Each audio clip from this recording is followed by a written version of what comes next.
Hola jóvenes, vamos a estudiar ahora el metabolismo o comenzando el estudio del metabolismo propiamente de los hidratos de carbono. Dentro del metabolismo de hidratos de carbono vamos a ver principalmente a la glucólisis y destinos del piruvato, ya que es un intermediario que hemos estudiado en la parte de introducción, que es importante en el metabolismo, donde vamos a ver reacciones y el balance energético del mismo, de esta ruta. Después vamos a ver la ruta de biosíntesis, que es gluconeogénesis, reacciones y el balance energético de ella, para poderlas comparar con la glucólisis. Después hablaremos un poco de la regulación de estas dos y de último vamos a hablar del metabolismo de otros hidratos de carbono. Vamos a empezar hablando de la glucólisis, que también es conocida como la ruta de Emben, Meyerhoff y Parnas, quien ellos fueron los precursores de descubrir esta ruta, la cual está compuesta por 10 reacciones para llevar en el nivel 2 a la glucosa, que sería nuestro sustrato 1, hasta el piruvato, que sería nuestro producto en la reacción número 10, por medio de estas 10 reacciones, donde lo que vamos a ver es degradación prácticamente de la glucosa hasta producir este intermediario llamado piruvato, o es el mismo ácido pirúvico, donde vamos a ver que van a haber dos fases, una fase de inversión de energía y otra fase de generación de energía, donde la energía va a estar prácticamente relacionada con la inversión de la hidrólisis de ATP y la fosforilación del mismo para generar energía. Vamos a ver que esta ruta tiene como sustratos principalmente la glucólisis, ¿verdad? Pero vienen sustratos de la degradación de polisacáridos, como vemos acá, o de otros monosacáridos o derivados de los mismos, que pueden ser fosfatados o oligosacáridos, que sean azúcares de 2 o 3 carbonos que vamos a ver más adelante. Es decir, que prácticamente a la glucólisis ingresa glucosa, otras hexosas que se van a epimerizar, podríamos decir, y otros azúcares de fosfato, como habíamos visto que entraba gliceraldehído 3-fosfato por la ruta de la degradación de los lípidos. Vamos a ver que en su balance neto, un mol de glucosa nos va a dar 2 moles de piruvato, también obteniéndose totalmente 2 moles de ATP, y vamos a tener a estos dinucleótidos reducidos de energía elevada, que también los vamos a utilizar en otra parte. Vamos a ver que el balance neto, aunque la fase de inversión de energía sean 2 ATP, vamos a ver que en la fase de generación, por la estequiometría de la glucólisis, se producen 4, pero al hacer un balance neto, vamos a obtener prácticamente 2 moléculas de ATP. Vamos a empezar con las rutas más antiguas, como son la glucólisis para los organismos anaerobios, ya que las rutas glucolíticas son idénticas para los dos organismos, aerobios y anaerobios, aunque principalmente los investigadores en su tiempo desarrollaron más el estudio para organismos anaerobios.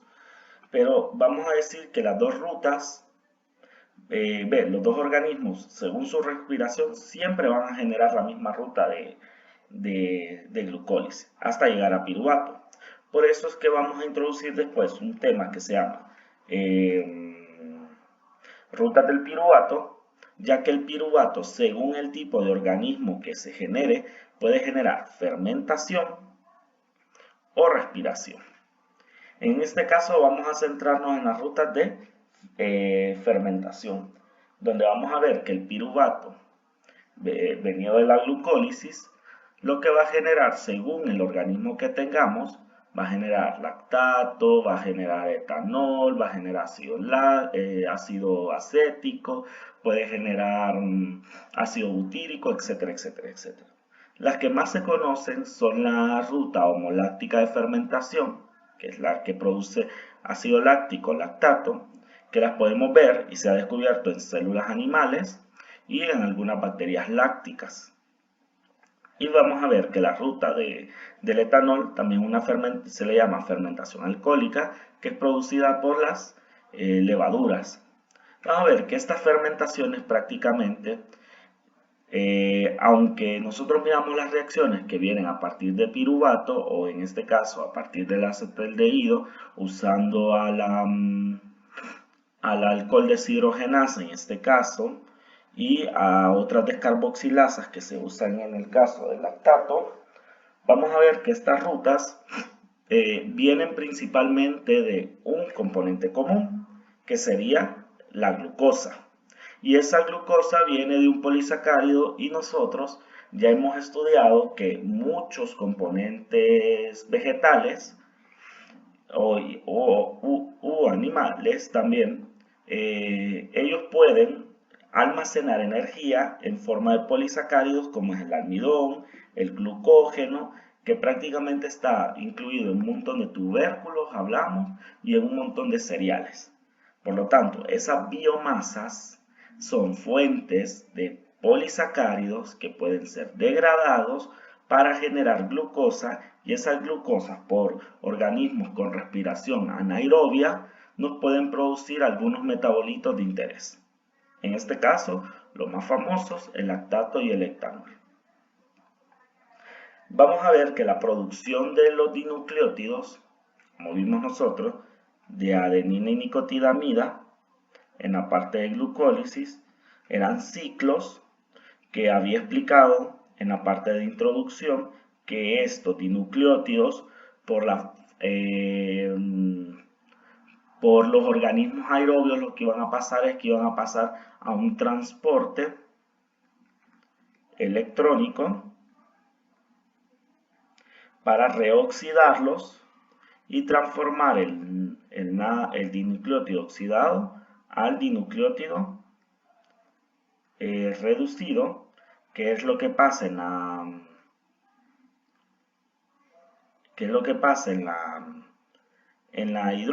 glucólisis, digo. Lo que ingresa es electrones más esto, y este componente tiene que volver a reoxidarse a electrones y esto a reoxidarse a el dinucleótido de adenina y nicotidamida oxidado. Y esto lo lográbamos lógicamente por el transporte de electrones.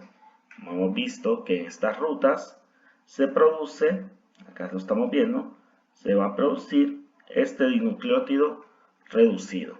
Entonces, vamos a ver que en las rutas de fermentaciones también, aunque no haya una respiración por oxígeno para que haya un transporte electrónico, vamos a ver que esa recuperación o reoxidación de ciclos del dinucleótido adenina y nicotidamida reducido para reoxidarlo, vamos a ver que está hecho por las rutas prácticamente de fermentación. Es decir que el piruvato al transformarse en lactato o el piruvato a transformarse en etanol seguido por acetaldehído, esas rutas lo que van a ayudarnos es a reoxidar el dinucleótido adenina nicotidamida reducido y lo reoxidan así generando que estas rutas fermentativas no tengan incidencia con oxígeno, es decir, que no haya transporte electrónico y que no haya oxidación por oxidasas de oxígeno. Entonces, ese va a ser uno de los objetivos metabólicos de la producción de estos metabolitos de lactato y etanol.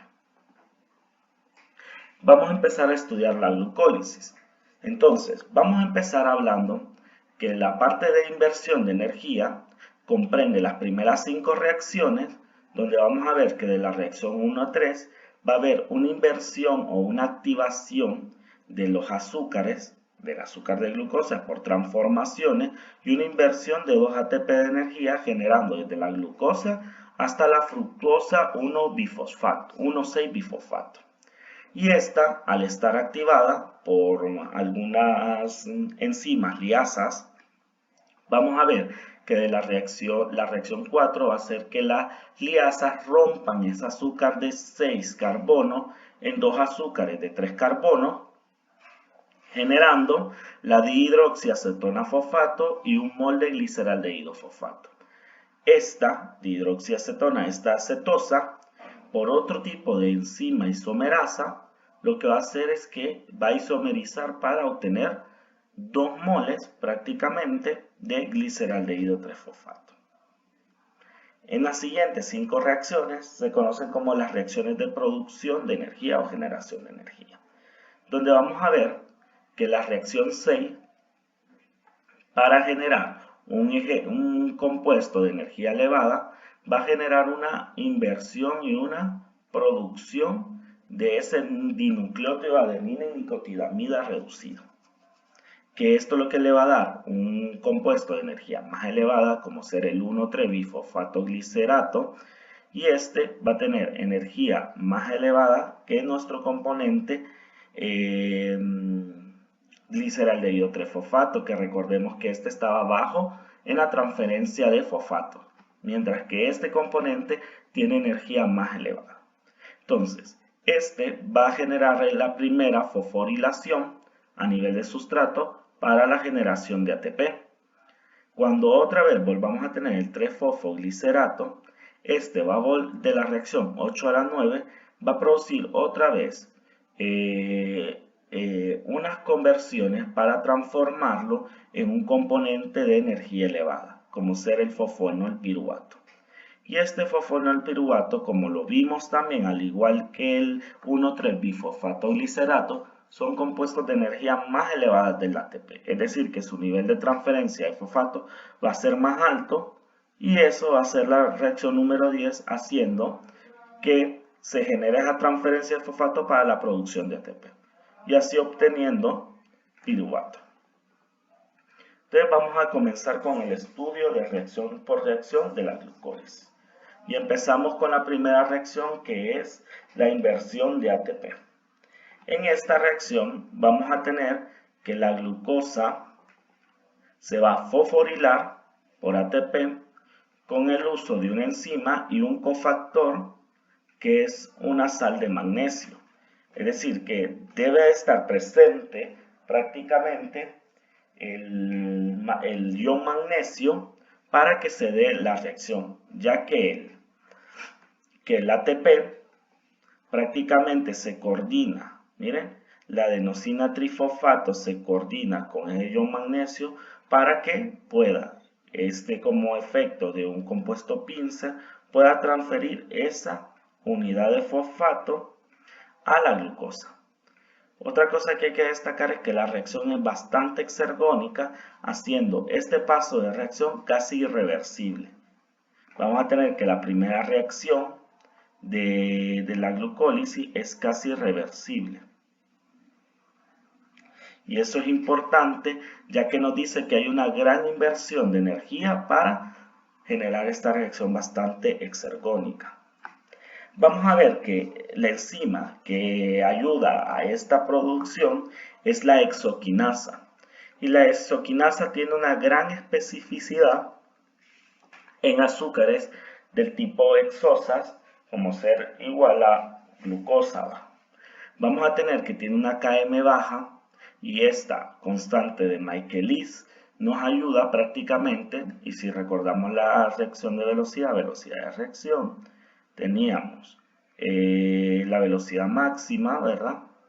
Que la velocidad máxima ya habíamos hablado que era la concentración de enzima inicial por la constante de velocidad, la concentración del sustrato entre la constante de Michaelis más la concentración del sustrato. Si esta es muy baja, lo que hace es que la velocidad de reacción,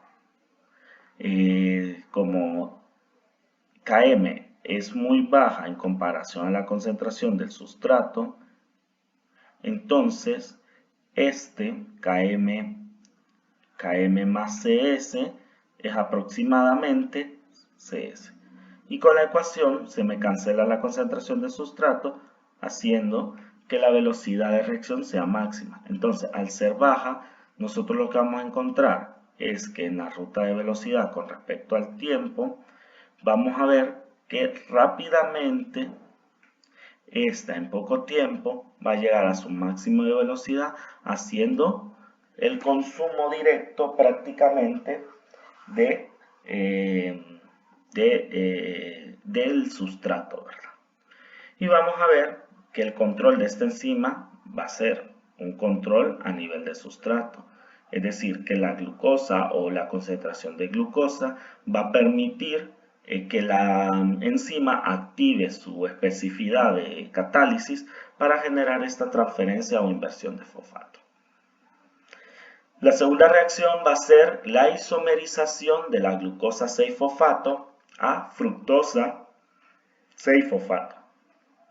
Vamos a ver que este tipo de reacción se hace a partir de una isomerasa, y esa isomerasa es la glucosa 6-fosfato isomerasa. Entonces, vamos a ver que esta reacción a niveles estándar es bastante energónica, pero la reacción, si calculamos a niveles prácticamente in vivo dentro de los organismos, vamos a ver que la reacción se va a volver favorable, a la reacción total. Vamos a ver que esta reacción en tejido muscular de conejo anda por los menos 2.5 kJ por mol. Aunque no es la gran proporción desplazada a la derecha, pero la reacción in vivo, miren, no estándar como la tenemos acá, in vivo, vamos a ver que la reacción sí es lo bastante exergónica para que se desplace. Lo único es que sí, la reacción en este caso es una reacción que está cerca del equilibrio. Al no tener un alto poder exergónico, lo que va a hacer es que la reacción va a ser reversible. Entonces, ¿qué pasa con la reacción? Vamos a ver que la glucosa 6-fosfato, cuando está en el sitio activo de la enzima, rompe su anillo, rompiendo el anillo de piranosa para dejar el azúcar libre, y ese azúcar lo que hace es que por medio de la enzima se genera esta extracción del protón en alfa, generando nuestro enolato. Ese enolato va a tautomerizar para generar prácticamente a la forma aceto y así poder obtener a la fructosa 6-fosfato. Ya sabemos que nosotros vamos a pasar de una aldosa a una cetosa, y la ventaja es que este componente, miren, acá tiene un hidrógeno que lo hace alfa al carbonilo, haciendo que pueda generar esta isomerización por medio de este intermediario enodiolato. La tercera reacción va a ser la segunda inversión de ATP. Volvemos a ver que está presente el ion magnesio, que ya sabemos que es el que interactúa con la adenosina trifosfato como pincer para poder transferir solo una unidad de fosfato. La reacción es bastante exergónica a niveles estándar, y lo que vamos a generarlo es con la enzima fosfofructoquinasa 1. Va a fosforilar prácticamente al carbono 1, y lo hablamos de 1 porque hay otras enzimas, que es fosfofructoquinasa, que pueden fosforilar al componente en el carbono 2. Entonces, esta fosforila en el carbono 1 es bastante irreversible, que esto es lo importante, ya llevamos dos reacciones bastante irreversibles, y sí, la enzima es sensible a concentraciones de citrato y ácido graso. Cuando hablamos de sensibilidad de la enzima, es que puede haber inhibición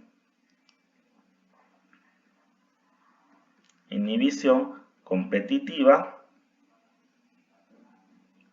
y esa inhibición competitiva debería traducirse en el metabolismo a regulación. Es decir, la alta concentración de citrato o de algunos ácidos grasos nos va a permitir prácticamente que se genere una regulación por la inhibición de la enzima. En la reacción número 4 vamos a ver que es lo bastante endergónica a niveles estándar, Pero también, al igual que la número 2, podemos hablar de que se ha estudiado en los tejidos de animal, como en el tejido en este caso el tejido de conejo, como lo habíamos mencionado, y esta reacción número 4 tiene un delta G in vivo un poco exergónico, que puede ir a menos 1.3. 3 kJ por mol. Vamos a ver que la enzima, como lo miramos acá, es tetramérica y lo que genera prácticamente es una retroaldólica, vamos a decir, o una inversa condensación aldólica para generar la ruptura prácticamente de esta azúcar de 6 carbonos para darnos dihidroxiacetona fosfato y gliceraldehído 3-fosfato. ¿Cómo lo hacen? Vamos a ver que en el sitio activo de la enzima tetramérica lo que va a venir es un residuo de lisina y aspartato y esto va a generar la activación del carbonilo, de la cetosa. Miren, acá donde este residuo amino va a venir, ataca el carbonilo y este se protona, activándolo, generando esta composición de 3 miembros y generando acá a un compuesto conocido como ser un derivado de imina, que lo conocíamos como base de Schiff. Este ion iminio va a producir que se active por medio de otro residuo aspartato la inversa condensación aldólica, haciendo de que nosotros desprotonemos en esta parte del alcohol y él pueda transferir electrones haciendo la ruptura prácticamente de liberando prácticamente al gliceraldehído fosfato y siguiendo con la enamina que tenemos acá, como ser una retroaldólica por una reacción de Stork, teniendo esta enamina y esta enamina volviendo a generando ahora un hidrato, rompiendo el enlace de nitrógeno y llevándolo otra vez a un enlace de carbonilo, así obteniendo a la dihidroxiacetona. Es decir, y como lo sabemos, química orgánica, las reacciones de adición nucleofílica, en este caso para generar iminas o enaminas, eran lo bastante reversibles para poder transformar esta retroaldólica pasando por este derivado de imina que se le conoce como la base de Schiff protonada. Ya terminamos la parte de inversión de energía con la última reacción, que sería la isomerización de la dihidroxiacetona a gliceraldehído. Y esta isomerización nos tiene que llamar la atención, ya que al tener protones en alfa, como lo miramos acá, esos protones en alfa nos van prácticamente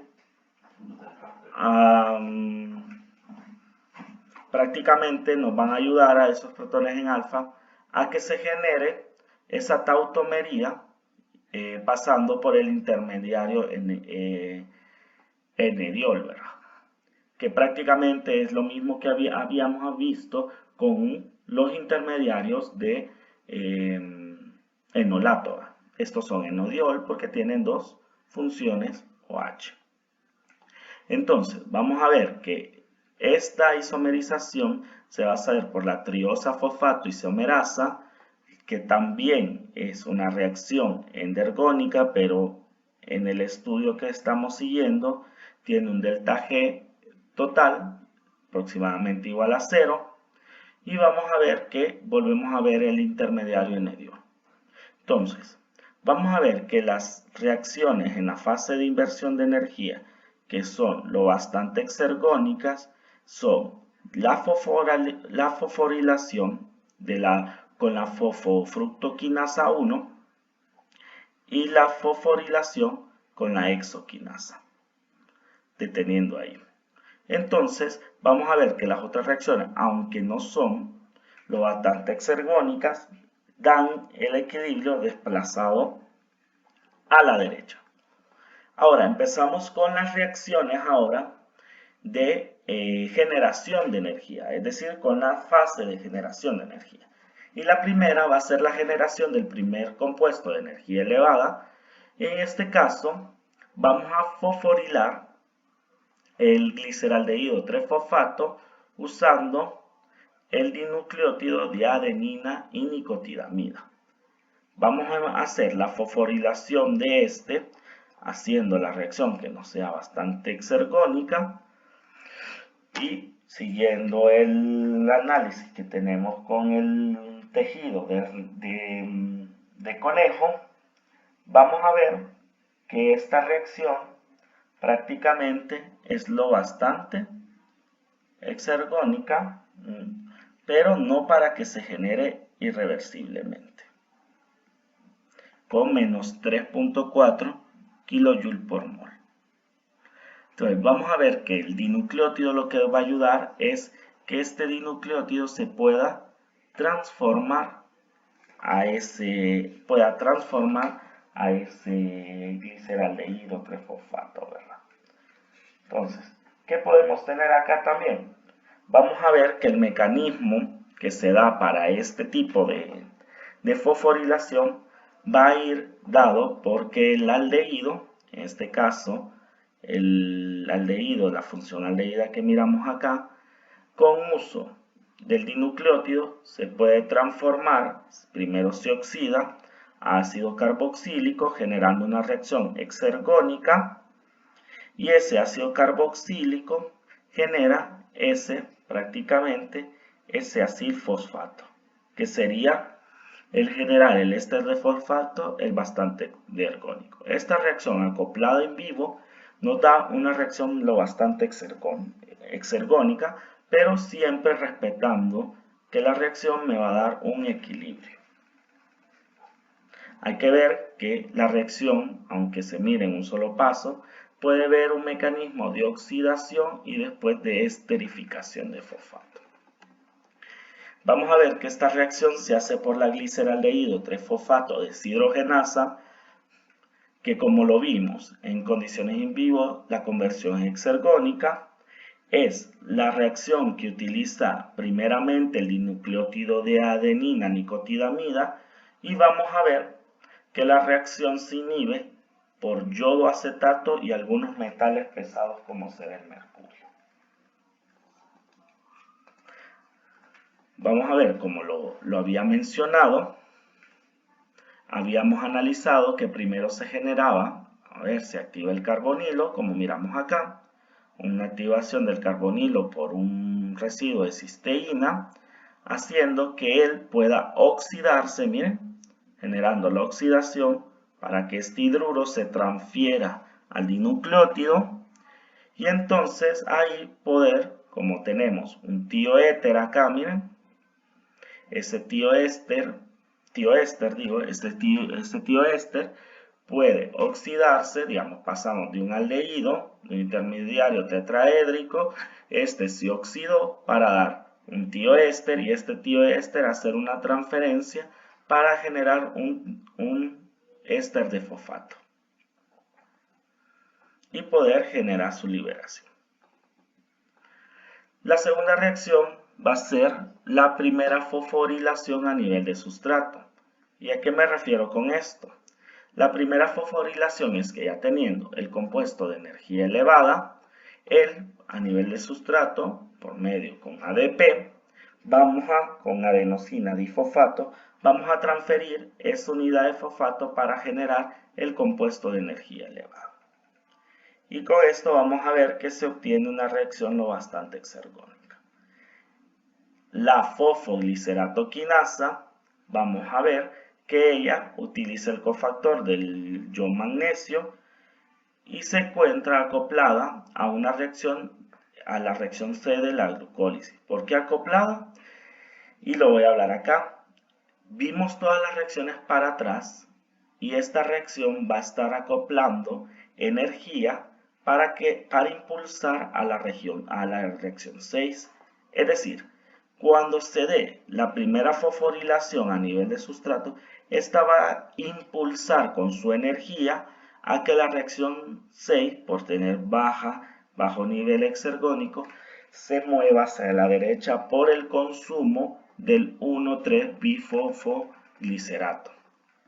Como vemos acá, al tener una reacción endergónica en condiciones estándar y tener esta reacción de alta energía, vamos a acoplar estas dos reacciones para obtener una sola reacción acoplada con un nivel exergónico de reacción.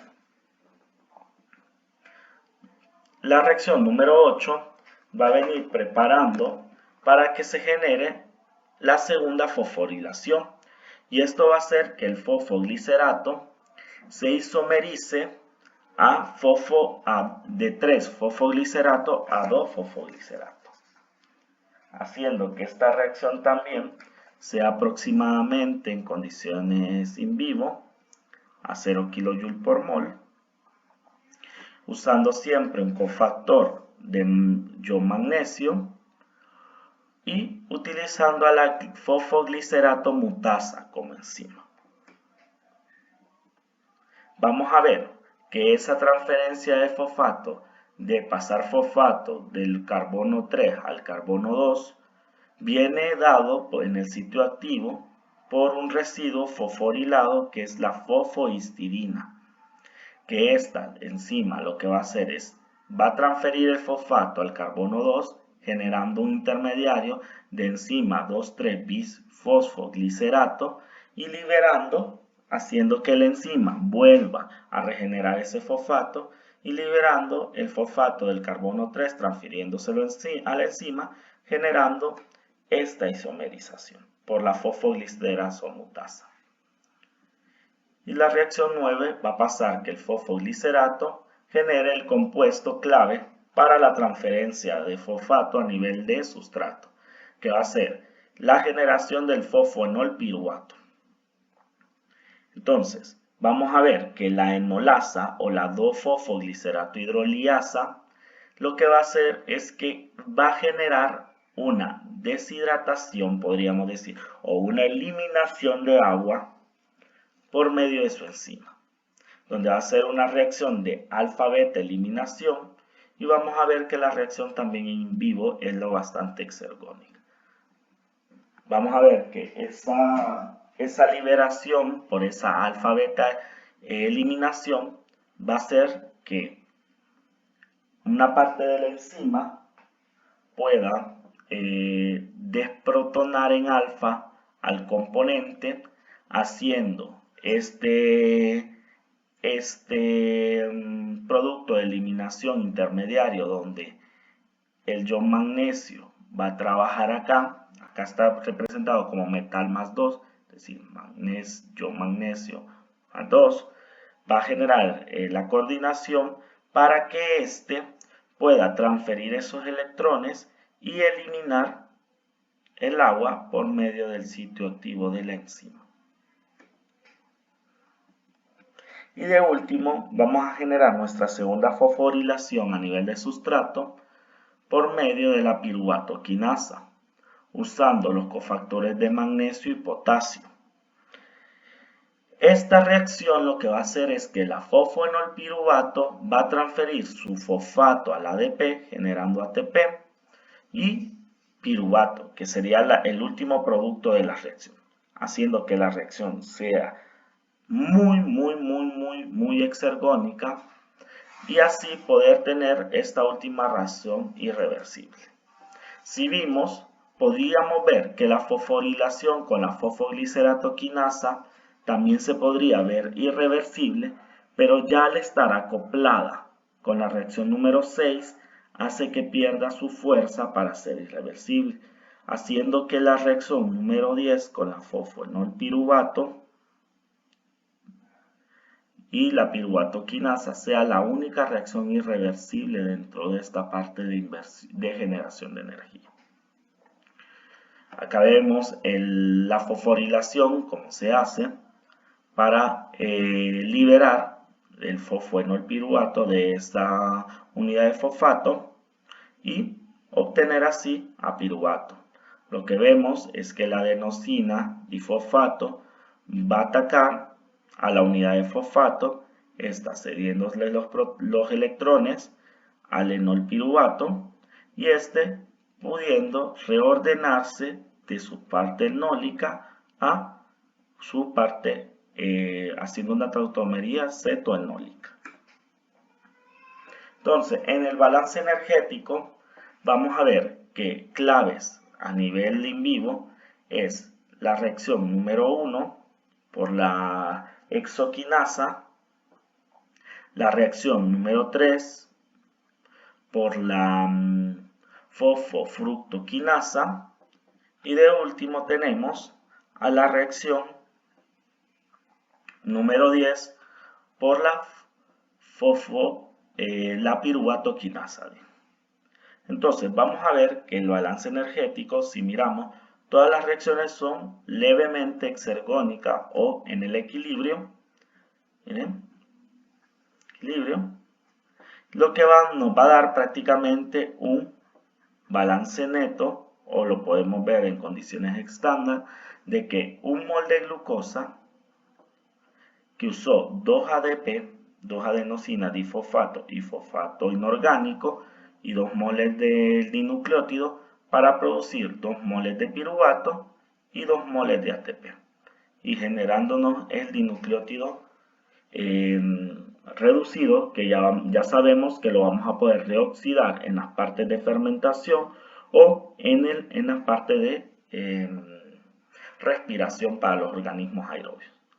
Vamos a ver que todo el proceso de glucólisis netamente es lo bastante exergónico. Entonces vamos a ver prácticamente, que nosotros tenemos este balance energético, donde podemos ver que la exoquinasa, la fosfofructoquinasa y la piruvatoquinasa son las enzimas que tienen un nivel exergónico alto dentro de estas rutas glucolíticas. Y vamos a ver que van a ser las 3 reacciones más importantes en la parte de biosíntesis. Hablando de las rutas del piruvato, vamos a ver que las 2 rutas del piruvato son una ruta aeróbica, que lo que va a servir es para reoxidar el dinucleótido adenina nicotidamida reducido por medio de la respiración aeróbica, que esto lo vamos a ver en el siguiente tema. Y las otras rutas que pueden tener es la ruta homoláctica, la ruta alcohólica y otras rutas que pueden por diferentes organismos, que van a ser las rutas anaeróbicas, que estas rutas lo que van a servir es transformar o reoxidar a ese dinucleótido que se produjo por la glucólisis. Empezamos con la ruta homoláctica, que la ruta homoláctica usa como enzima a la lactato deshidrogenasa. Esa lactato deshidrogenasa posee 2 subunidades, la subunidad M y la subunidad H, haciendo isoenzimas tetraméricas, donde vamos a tener a todas estas isoenzimas por la combinación de las subunidades, como vemos acá.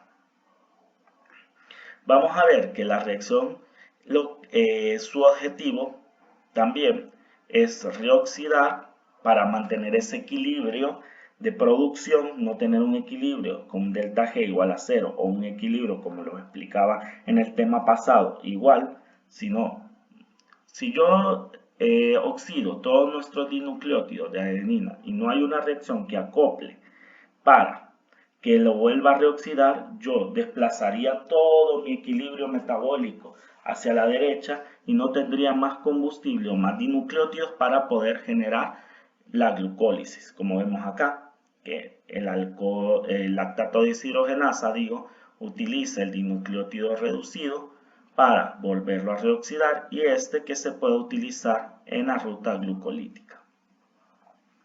Y en el caso de la ruta alcohólica, el piruvato se genera en dos transformaciones. La primera con la piruvato descarboxilasa, generando acetaldehído, y de último haciendo la reoxidación del dinucleótido por la alcohol deshidrogenasa para llevar al acetaldehído a etanol. ¿Qué está pasando? Este va a trabajar como agente reductor, oxidándose para poder reducir al acetaldehído en etanol.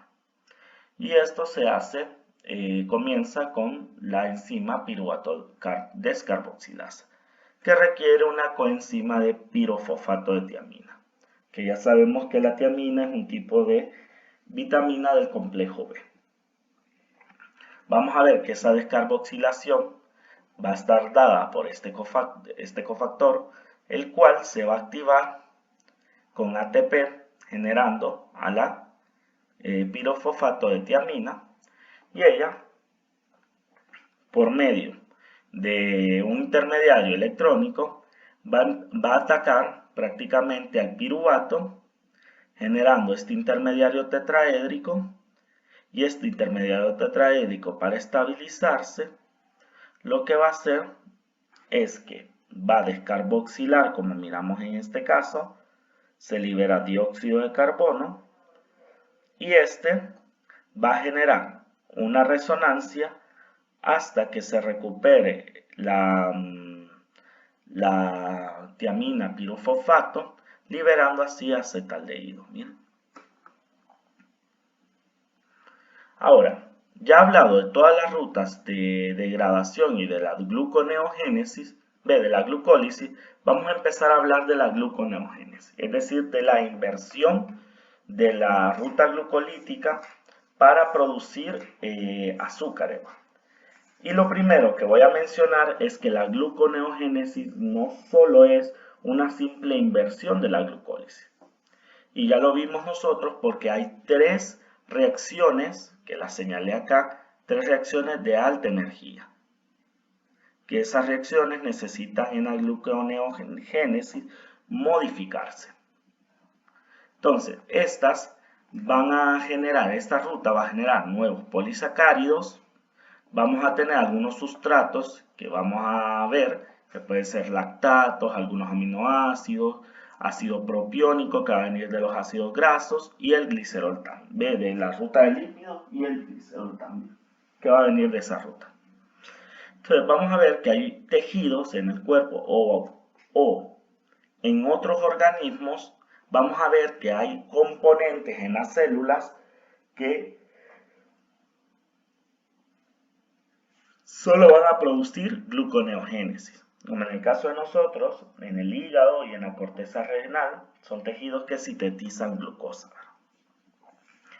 Vamos a ver nosotros que los intermediarios, casi todos, están relacionados de la glucólisis con la gluconeogénesis.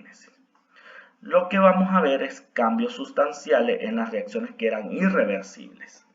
Al ser irreversibles, no se pueden usar las mismas enzimas para revertir la producción de estos componentes. Y la primera es la transformación del piruvato a fosfoenolpiruvato, que como lo vimos, estas se hacen con una sola reacción utilizando a la piruvato quinasa. Pero en el caso de la gluconeogénesis, ese piruvato va a transformarse en oxaloacetato por la inversión, miren, consumo de dióxido de carbono y la inversión de energía química. Y después ese oxaloacetato va a fosforilarse por guanina trifosfato, descarboxilándose otra vez, pero obteniendo al fosfoenolpiruvato. Otra ruta es la de la fructosa 1,6-bifosfato, que esta, al ser irreversible, lo que va a generar es una hidrólisis de la fructo 1,6-bifosfo, de la fructosa 1,6-bifosfato a la fructosa 6-fosfato por medio de una hidrólisis con otra enzima, como ser la fructosa 1,6 bifosfatasa, que es una liasa, una hidrolasa, digo. Y la última va a ser la reacción para hidrolizar también la parte de la glucosa 6-fosfato a glucosa por la glucosa 6-fosfato, por la glucosa 6-fosfatasa. Y vamos a ver el primer bypass, que va a ser la conversión. Cuando digo bypass, es la reacción inversa que se va a dar para generar esa reacción irreversible en la gluconeogénesis. Y vamos a ver que la fuente de dióxido de carbono del piruvato va a venir por el carbonato ácido, el ion carbonato ácido, y la inversión de ATP. Entonces vamos a ver que el piruvato, por medio de la piruvato carboxilasa, que puede estar en la mitocondria, ya vamos a ver qué pasa porque lo pongo entre comillas, y que es una enzima que depende del cofactor de biotina. Vamos a ver que el piruvato es convertido prácticamente a oxaloacetato, y ese oxaloacetato, por la fosforilación, ya no con ATP, sino con GTP, que sería guanina trifosfato, genera el fosfoenol piruvato por uso de dos enzimas, que es la fosfoenol piruvato carboxilasa, pero la citosólica, miren, que es la que está presente en el citosol, por eso decir, y la fosfoenol carboquinasa mitocondrial, que está presente en la mitocondria. ¿Qué va a pasar acá? Prácticamente el oxaloacetato se va a activar por una transferencia electrónica para recoger este fosfato, rompiendo sus enlaces, liberando dióxido de carbono, generando fosfoenol piruvato y GDP. ¿Y por qué hablo mitocondrial y citosólica? Vamos a ver que según el sustrato de donde venga este tipo de piruvato, vamos a ver que se van a utilizar varios tipos de enzimas. ¿Por qué? Porque vamos a ver que la conversión de ese piruvato a oxalacetato se da en manera de que se transforme dentro de la mitocondria de la célula. Pero vamos a ver que las membranas mitocondriales externas no tienen transportadores de oxaloacetato. Esos transportadores que pueden ser permeasas o bombas transportadoras, ¿verdad? No las tienen en la membrana. Entonces, vamos a ver que la piruvato carboxilasa va a trabajar dentro de la mitocondria haciendo oxaloacetato, pero este tiene que ser transformado adentro de la mitocondria, en un caso en malato o en otro caso en fosfoenol piruvato, para que sea excretado. Y lo explico ahora. Si nosotros la ruta la hacemos a partir de piruvato, el piruvato entra a la mitocondria y la mitocondria lo transforma por la piruvato carboxilasa en oxaloacetato. Pero si viene de piruvato, el oxaloacetato se va a transformar a malato por la malato deshidrogenasa mitocondrial y usando los dinucleótidos de adenina y nicotinamida. El transportador de malato dentro de la membrana mitocondrial va a liberar al malato al citosol, transformándolo otra vez en oxaloacetato, y ese oxaloacetato va a transformarse en fosfoenol piruvato por la fosfoenol piruvato carboquinasa citosólica, ¿verdad? Miren, acá la PEC es en el citosol que trabaja. Mientras que si viene de un sustrato de lactato, vamos a ver que la lactato deshidrogenasa va a transformarse en piruvato y ese piruvato entra a la mitocondria transformándose a oxalacetato, igual que la reacción análoga que acabo de explicar, pero si la reacción viene de lactato, acá va a trabajar la fosfoenolpiruvato carboquinasa mitocondrial para transformar el oxalacetato a fosfoenolpiruvato, el cual sí puede ser excretado por la mitocondria por su transportador. Es decir, que dependiendo del sustrato que tengamos inicial para transformar del piruvato al fosfoenolpiruvato, él va a trabajar si es con la fosfoenolpiruvato carboquinasa mitocondrial o con la citosólica. Y los últimos dos bypass que podemos ver son reacciones que son dependientes también al ion magnesio y que trabajan la conversión de la fructosa 1,6-bifosfato a fructosa 6-fosfato. Lo hace por medio de la enzima fructosa 1,6-bifosfatasa y la otra es con la glucosa 6-fosfatasa. Así nosotros podemos tener toda la gluconeogénesis con un delta G prácticamente exergónico, haciendo que el piruvato recoja 2 moles de piruvato, 4 moles de ATP, 2 moles de GTP, es decir, que consume más energía que la reacción de glucólisis, que lo que puede producir la reacción de glucólisis. Pero si nosotros solo hacemos una inversión de la glucólisis sin usar este intermediario de GTP, miren, y sin aumentar la cantidad de ATP consumida dentro de la reacción, vamos a ver que la reacción se va a comportar de manera endergónica, lo cual comprueba que la gluconeogénesis no es una simple inversión de la glucólisis usando los mismos intermediarios. Ahora, vamos a ver que la gluconeogénesis, como vimos en el caso de la reacción con lactato, tiene otros sustratos dentro de él. Y vamos a ver que los sustratos van a venir empezando con los sustratos por medio de la ruta de oxidación de aminoácidos, como ser la alanina, y otros como ser la leucina y lisina, otros aminoácidos, donde estos aminoácidos van a tener una transaminación para generar piruvato o oxalacetato, que ya sabemos que el oxalacetato puede ser convertido a fosfoenolpiruvato y así seguir la ruta de la gluconeogénesis.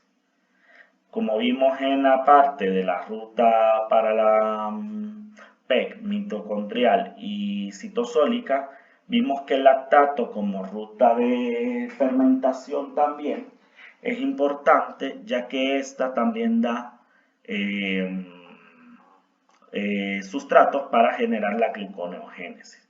Y esto es importante porque vimos que se estudió la glucólisis en el tejido del conejo y también vimos que nuestro cuerpo humano produce a veces gluconeogénesis, pero también vamos a ver que hay concentraciones de lactato en él, siendo nosotros organismos aeróbicos, y estas rutas de glucólisis para obtener lactato son anaeróbicas. Entonces vamos a ver que el lactato en algunos casos en organismos aeróbicos se producen de manera anaerobia sin tener involucración del oxígeno. ¿Y para qué sirve este poco lactato que se produce en estos organismos? Sirve para la producción de algunos azúcares, como vemos acá. Otra parte es la parte de lípidos, que puede venir con el ácido propiónico, el glicerol, que vamos a ver que el glicerol se puede fosfatar para dar glicerol 3-fosfato o dihidroxiacetona fosfato. Y vamos a ver que este está relacionado con la ruta intermedia de la gluconeogénesis. Miren, y vamos a ver que los ácidos grasos que tienen números impares por la beta oxidación no los va a terminar convirtiendo en acetilcoenzima A, sino que nuestro último componente va a ser el propionil coenzima A, que este se va a transformar a metalmalonil coenzima A y seguido a succinil coenzima A y este a oxalacetato. Esta ruta la vamos a estudiar bien en en el metabolismo de lípidos y en la parte de respiración, porque vamos a transformarlo en succinilcoenzima. Entonces, vamos a hablar ahora de prácticamente de la regulación de las rutas metabólicas de hidratos de carbono, que sería glucólisis y gluconeogénesis. Vamos a ver que Pasteur, por se llama efecto Pasteur, estudió mucho las fermentaciones anaeróbicas, como vemos acá, y él pudo observar que cuando él cambiaba al organismo de respiración anaeróbica sin oxígeno a una respiración aeróbica, él miraba que había una acumulación de metabolitos, principalmente de glucosa, glucosa 6-fosfato y fructosa 6-fosfato. Es decir, que cuando estaba en el organismo anaeróbico, Pasteur observaba que todos los niveles de intermediarios o de metabolitos tenían un consumo gradual, mientras que cuando la pasaba a su parte aeróbica, él miraba que había una acumulación de los primeros componentes, haciendo la concentración de las otras gradual, pero con un salto diferenciado. A este efecto se le llama efecto Pasteur, y lo que explica es que, según la respiración y el efecto de regulación, en la parte aeróbica hay, por un mol de glucosa, podemos ver, se produce 32 ATP de energía. Mientras que por un mol de glucosa en las fermentaciones anaeróbicas, vamos a ver que escasamente solo hay 2 ATP de energía, haciendo a los organismos aerobios consumir menos hidratos de carbono para producir una alta generación de energía, y en los organismos anaerobios, por eso es que el consumo era gradual, ya que hay que consumir casi la misma cantidad de glucosa para obtener los mismos moles de ATP. Otra regulación que se da dentro de los metabolismos de la glucólisis y la gluconeogénesis es las oscilaciones de los intermediarios, ya que se pudo observar que al tenerlo en fase anaeróbica y después de fase aeróbica y después al detener el aire, se miraba que las concentraciones de los componentes tenían un periodo de oscilación, es decir, que cada vez representaban ciclos, se podría decir, a la producción o consumo de alguno de los componentes. Y esto se veía tanto a componentes como el dinucleótido adenina-nicotinamida, como los compuestos de energía elevada como ATP, ADP y AMP. Esta oscilación pudo predecir que los intermediarios glucolíticos generan un tipo de regulación, haciendo de que su consumo comience y al encontrarse en un mínimo vuelvan a reoxidarse y estar en ese juego de producción y consumo de energía. Como vemos, para generar glucógeno, nucleótidos, serinas, aminoácidos aromáticos, alanina, etc. Es decir, cada intermediario glucolítico le va a dar la pauta prácticamente al metabolismo para que se genere un consumo o se genere un anabolismo del mismo.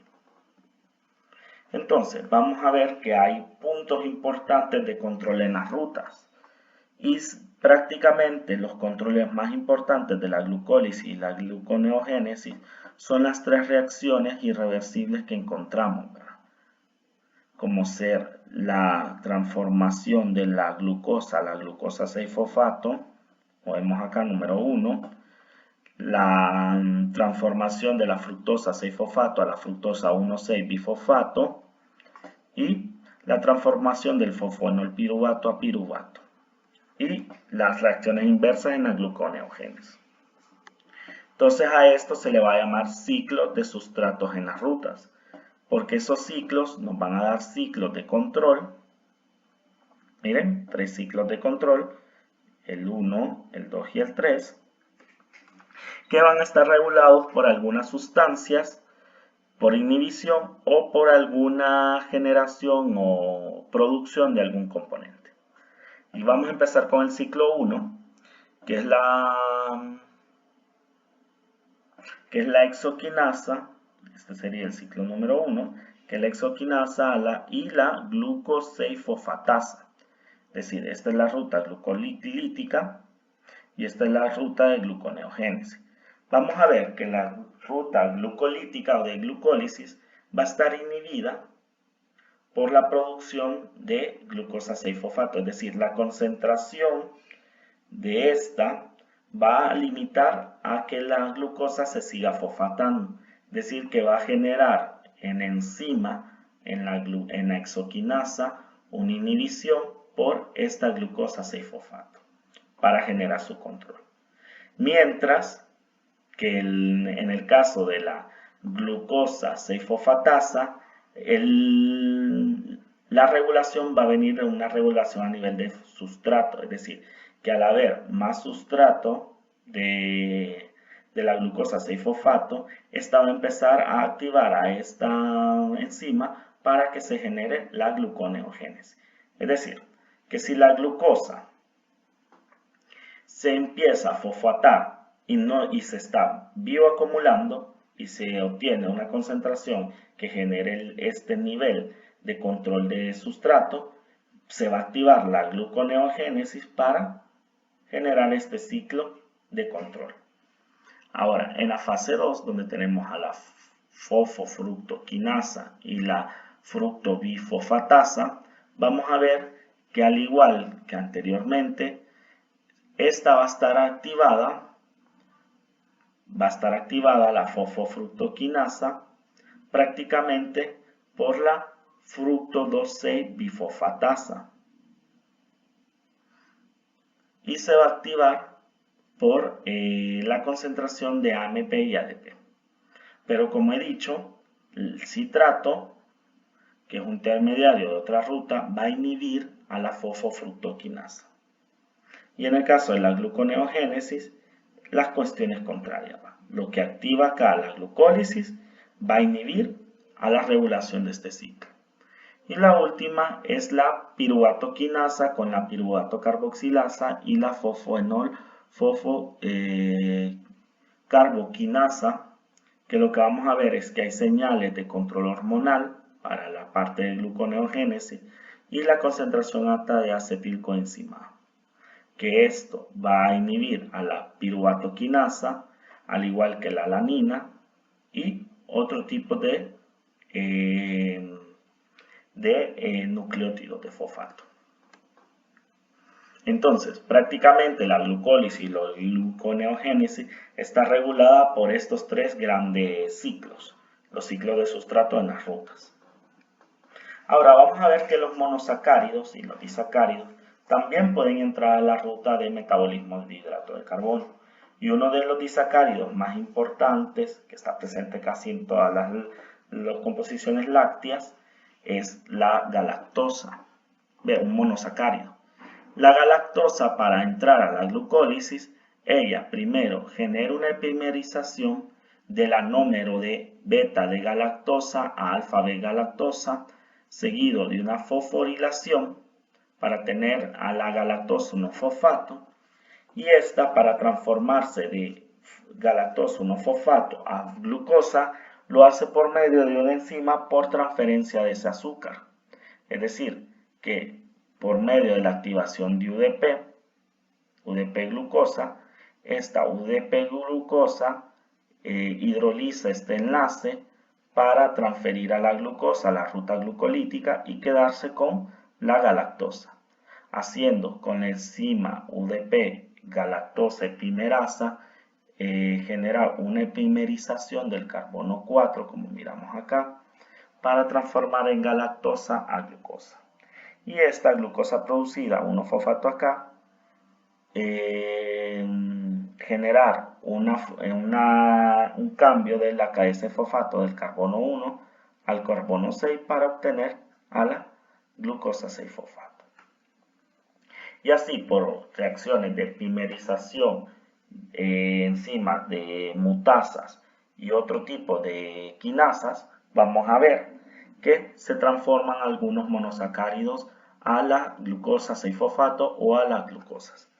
Vamos a ver que la ruptura de los enlaces glucosídicos en los disacáridos es importante por hidrólisis. Ya tanto la maltasa, la lactasa y la sacarasa van a romper a disacáridos como maltosa, lactosa y sacarosa para producir, miren, intermediarios de fructosa, de glucosa y de galactosa, que estos se van a isomerizar o epimerizar para llegar de estos carbohidratos a llegar a intermediarios prácticamente de la ruta glucolítica, como ser, miren, la lactosa. Tenemos galactosa y esa galactosa ya sabemos que podemos transformarla en glucosa 1-fosfato y esta epimerizarla en glucosa 6-fosfato. De la maltosa ya sabemos que podemos obtener glucosa y la glucosa generarse en glucosa 6-fosfato. De la manosa epimerizarse fosfatarse a manosa 6-fosfato y epimerizarse a fructosa 6-fosfato. Y de la sacarosa podemos obtener fructosa que se va a fosfatar, o esta fructosa 1-fosfato puede romperse en dihidroxi acetona fosfato y gliceraldehído 3-fosfato. Y también vamos a ver que estas rupturas por fosforilación y oxidación son rutas de motibilidad, se les dice, ya que la sacarosa al fosforilarse se puede romper en glucosa 1-fosfato y en fructosa, como vemos acá, en fructosa y en glucosa 1-fosfato, y el glicerol al fosforilarse puede generarse en glicerol 3-fosfato y ese glicerol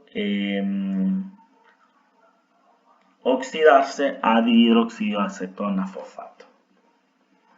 Y de último tenemos un metabolismo de hidratos de carbono, que ese metabolismo prácticamente viene a partir de las rutas que guardan azúcares, que puede ser por la movilización de glucógeno o por la digestión de almidón. ¿Y por qué hablo de dos tipos de reacciones? Ya que los polisacáridos, si generan hidrólisis del enlace, como en este caso las amilasas y las alfa-1,6 glucosidasas, lo que hacen es hidrólisis del almidón y el glucógeno por las cadenas amilasa y diamilopeptina, que generan este tipo de enlaces, generando ruptura por hidrólisis y así obteniendo nuestras unidades de glucosa. Pero si hacemos por movilización del glucógeno, lo que se genera no es una hidrólisis, sino que una fosforólisis, se le dice. Perdón, una fosforólisis. Y esa fosforólisis usa fosfato inorgánico para generar la ruptura de los enlaces 1,4 para poder generar glucosas fosfatadas que entren de un solo a la ruta glucolítica.